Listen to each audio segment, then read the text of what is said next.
So right now I am on my way out to my MRI for my migraines, and then I have no idea. I don't know what I'm doing after. I'll probably go try to get some like really sticky like Gorilla Glue tape, whatever it's called. Like if they have like some 100-pound Gorilla Glue tape like for the spoiler or something, then I'll get that. But yeah, probably not gonna do anything really car related today, cause yeah.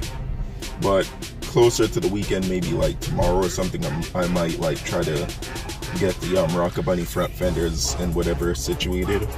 I might do that because I kind of want to get those on before the weekend, because there's like 2 or 3 meets. And then also tomorrow the injector should be coming, so depending on if I get the what do you call them, the front bumper and or the hood sold, I may have the injectors installed, or I may do them myself. But what I may do is just send it to the shop and have it done. So yeah, I'll see how much that costs, and depending on the price, I'll either have the shop do it, the same shop that I brought it to before, or I'll do it myself. But regardless, it'll be done because I want my car running. So yeah, I'll get back to you guys when I get to the doctor's office, and then whatever else. Well,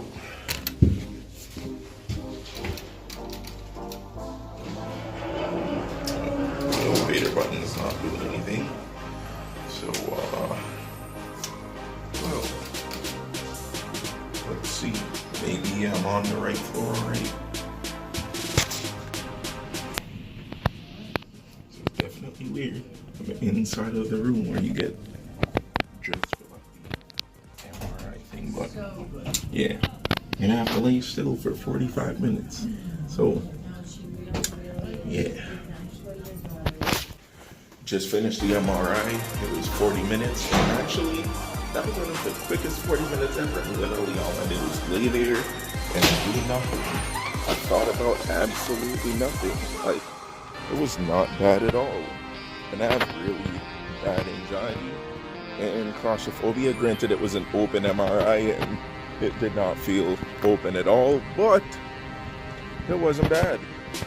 So I definitely and highly suggest everybody with the means to do so, go get your head checked if you get migraines or anything like that, because your health is what's most important, even if it's expensive. I mean, you can possibly die if you don't get it checked, so it doesn't really matter if it's expensive if you're dead. Feel me? It's a wonderful day. It looks as if I may be selling the front bumper and the hood today.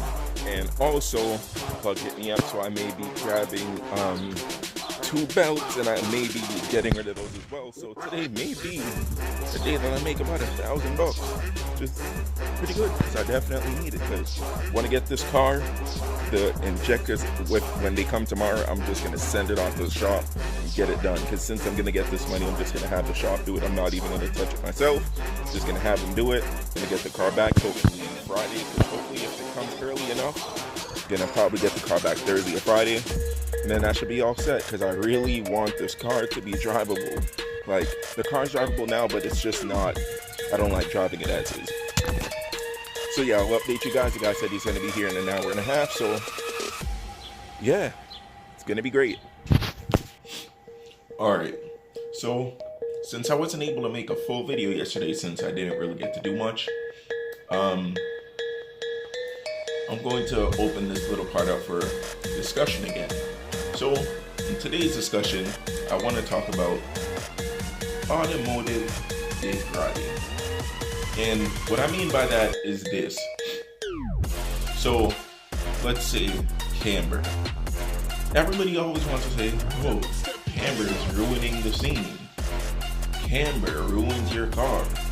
Camber kills tires. Which is, for one, not the case, because I ran on the E36. I ran like -5 or 6 camber for about a year, and none of my tires ever had any real wear. The reason is because I had an alignment. My alignment made it so my tires really didn't get any wear. What wears your tires out is toe. If you have bad toe, you can run 0 camber and your tires can get worn out in a week, in a month, 2 months. But you can run -6, 7, 8, 9, 10 camber in a year. Your tires are still basically new. That's just how it goes. That's science. Camber doesn't really ruin your car or your tires or much of anything. Like, granted, you have less of a contact patch, but if you think about it this way, your car stock comes on about a 7, 7.5, maximum 8 for the most part inch wheel. You're running about a 9.5 to some people even 12-inch wide wheel. Your contact patch is only going to be about like 65 to maybe 75%. So if you do the math, you're not really losing much because you're increasing the width of the wheel and then you're decreasing the contact patch. So you're not really doing too much. So, like, people really don't think. So they see one person say something and then they're just going to go along with it, which is where the term dick riding comes from, because what they're doing is just going along with something because they see one person saying it and then they're gonna be like, well, I have no spine and I'm not man enough or a woman enough to form an opinion of my own or to even go Google something or experiment with something on my own, so I'm just going to copy them because I feel as if they're cool and I'm going to let them run my life. And yeah, that's just it. Like, granted, me personally, I don't care. I do what I want on my cars, but one thing is I see a lot of people who would like to do what they want on their cars or with anything in life, but seeing as though there are people who will judge them for it, they don't do it. And I think that's pretty dumb. You're free to do what you want. Like, stopping yourself from doing something because of the criticism of others it's not a great way to live. Like, I couldn't personally do that. Like, that's just not me. But it's like, yeah.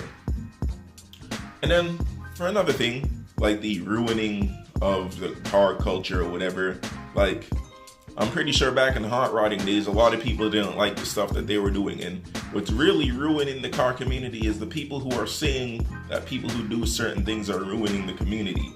Because the amount of time that you're spending judging another person's car, especially for those people who, 1, don't even have a car, 2, have a bone stock car, or 3, have a car that's regular and it's like a cookie cutter build of somebody else. Like, it's boring.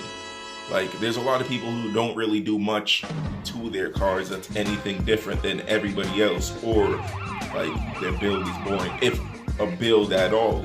So it's just like, you don't really have much of a space to speak on anybody doing anything, since you don't really have much or have anything at all. So it's like, the amount of time that you're spending critiquing somebody else, you should at least be spending to go at least get a car of your own. Because a lot of people are just driving somebody else's car, Uber, everything. Like, the amount of time that you're spending on YouTube videos and in Facebook comments, you're like driving Uber's Prius. Like, come on, man. Honestly, bruh, that's what we're doing.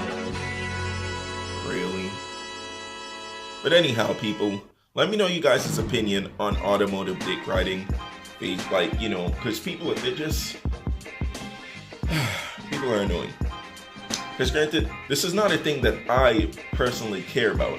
This is something that people have brought up to me and asked me to speak on because of the type of person I am, and I'm very open and I really don't give much of a flying intercourse about anything. So it's just like, people want me to talk about things because I'm open about it and I'm willing to speak about a lot of things. So let me know what you guys think.